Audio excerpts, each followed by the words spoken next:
Bienvenidos a su canal Doctrina Católica Tradicional.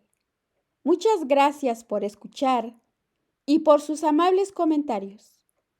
Por favor, no olvide darle me gusta o like al video para que esta plataforma lo pueda recomendar a más personas. Y es una manera de evangelizar. Comenzamos con nuestras oraciones. Pater Noster, qui es in celis, sanctificetur nomen tuum, adveniat regnum tuum, fiat voluntas tua, sicut in cielo et in terra. Panem nostrum quotidianum da nobis hodie, et dimitte nobis debita nostra, sicut et nos dimittimus debitoribus nostris, et ne nos inducas in tentationem, sed liberanos a malo. Amén. Ave María, gratia plena, Dominus tecum, benedicta tu in mulieribus, et benedictus fructus ventris tui, Iesus. Sancta María, Mater Dei, ora pro nobis peccatoribus, nunc et in hora mortis nostre. Amén. Sancte Micael Arcángelo, defende-nos sin proelio, contra nequitiam et insidias diaboli, esto presidium. Imperet illi Deus, supplices deprecamur. Tuque princeps militia celestis, Satanam aliosque spiritus malignos, qui ad perditionem animarum pervagantor in mundo. Divina virtute in infernum detrude. Amén. Cor Iesus sacratitium miserere nobis. Cor Iesus sacratitium miserere nobis. Cor Iesus sacratitium miserere nobis. Catecismo Católico Ilustrado y Bíblico por el Padre Vicente de Paul Bailly y revisado por el sacerdote de la Fraternidad Sacerdotal de San Pío X, Michel Bonifaz.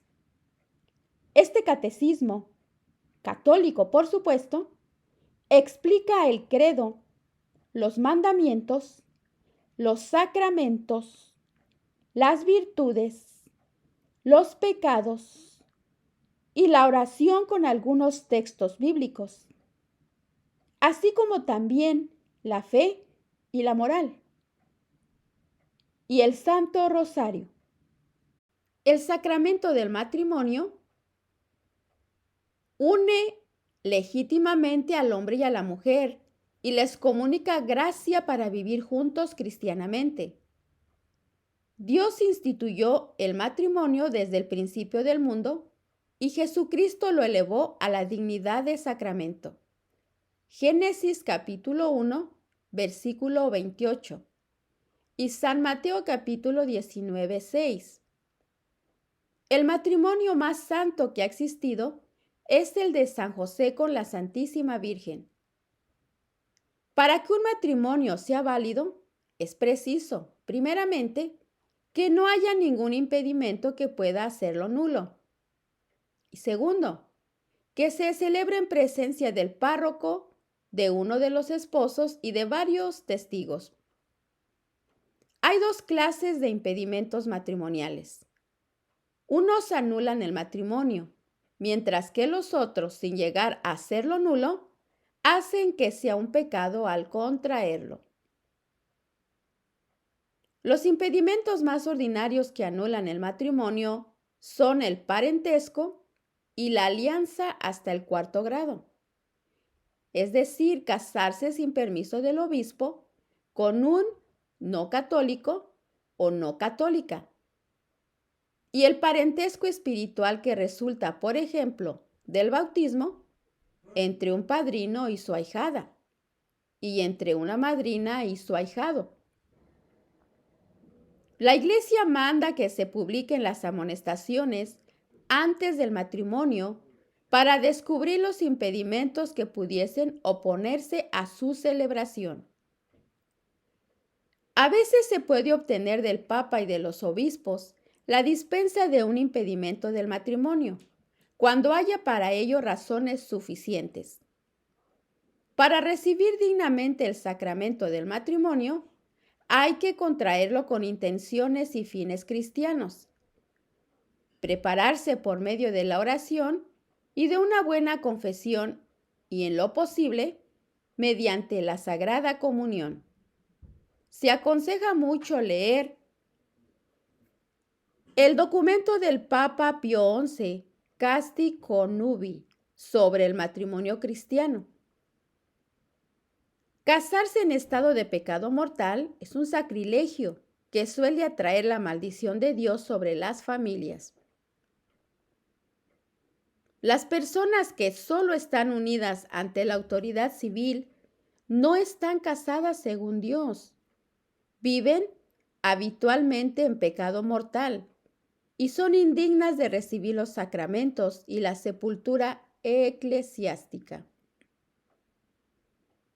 Las personas casadas deben guardarse fidelidad inviolable, asistirse en sus necesidades, soportar mutuamente sus defectos y dar a sus hijos una educación cristiana. El matrimonio es indisoluble. Solo puede romperse por la muerte de uno de los esposos.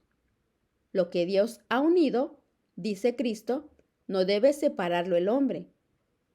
San Marcos capítulo 10, 9, San Mateo capítulo 19, versículos del 1 al 12.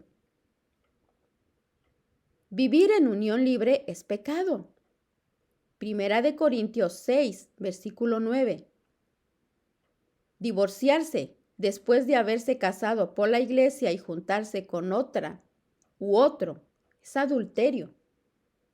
San Marcos capítulo 10, versículos 11 al 12. El primer bien del matrimonio es la familia, es decir, los hijos nacidos de una esposa legítima y verdadera. El apóstol San Pablo eleva tan alto el matrimonio que llega hasta decir: la mujer será salvada por los hijos que dé a luz. Palabras que deben entenderse no solo por la generación de los hijos, sino también por su educación y por el cuidado de instruirlos en la piedad. Porque, añade inmediatamente, si perseveran en la fe, Primera de Timoteo capítulo 2, versículos 11 al 15, la contracepción artificial y el rechazo de los hijos, bajo todas sus formas, es pecado y no trae la bendición de Dios. Efesios capítulo 5, 22 y Génesis 39, versículos 9 al 10. Hay un estado más perfecto que el matrimonio. Es el de la virginidad en la vida religiosa, que hace caminar a los que lo abrazan por el camino seguido por el mismo Jesucristo. Primera de Corintios capítulo 7, versículos 1 al 7. Y San Mateo capítulo 19, 12. Los padres que impiden a sus hijos abrazar la vida religiosa cuando Dios los llama a ella, se hacen muy culpables y se exponen a causar la desgracia de sus hijos. Ahora veamos la explicación del cuadro. Vemos en medio de este cuadro a San José, desposándose con la Santísima Virgen en presencia del sumo sacerdote en el templo de Jerusalén. La azucena en flor que San José tiene en la mano recuerda el modo como, según la tradición, fue escogido para ser esposo de la Santísima Virgen. Cuando María llegó a la edad de los desposorios, El sumo sacerdote reunió a los jóvenes de la familia de David que aspiraban a tenerla por esposa y entregó a cada uno de ellos un ramo bendito, ordenándoles que inscribiesen en él su nombre. Después, depositó todos los ramos en el altar y rogó al Señor que manifestase por él mismo su elección. Cuando volvió a recogerlos, solo el de José se había cubierto de follaje y tenía una flor blanca semejante a la azucena. A la derecha se ve un joven que, desolado por no haber sido elegido, rompe el ramo que había recibido del gran sacerdote. Este cuadro representa arriba, a la izquierda, al joven Tobías y a Sara preparándose para el matrimonio con fervientes oraciones. Se ve al ángel Rafael arrojando a un demonio que había matado a los 7 primeros maridos de Sara, debido a las malas disposiciones con que pretendía contraer matrimonio. Lo que le valió a Tobías y a Sara la protección del ángel fue la resolución que tomaron de servir a Dios en el estado del matrimonio. En la parte inferior del cuadro vemos a 2 católicos que se casan en presencia de un sacerdote. Este cuadro representa arriba a la derecha a Adán y a Eva, a quien Dios formó de una de sus costillas. Dios los bendijo diciéndoles: crecen y multiplíquense. Génesis capítulo 1:28. La familia numerosa es una bendición de Dios.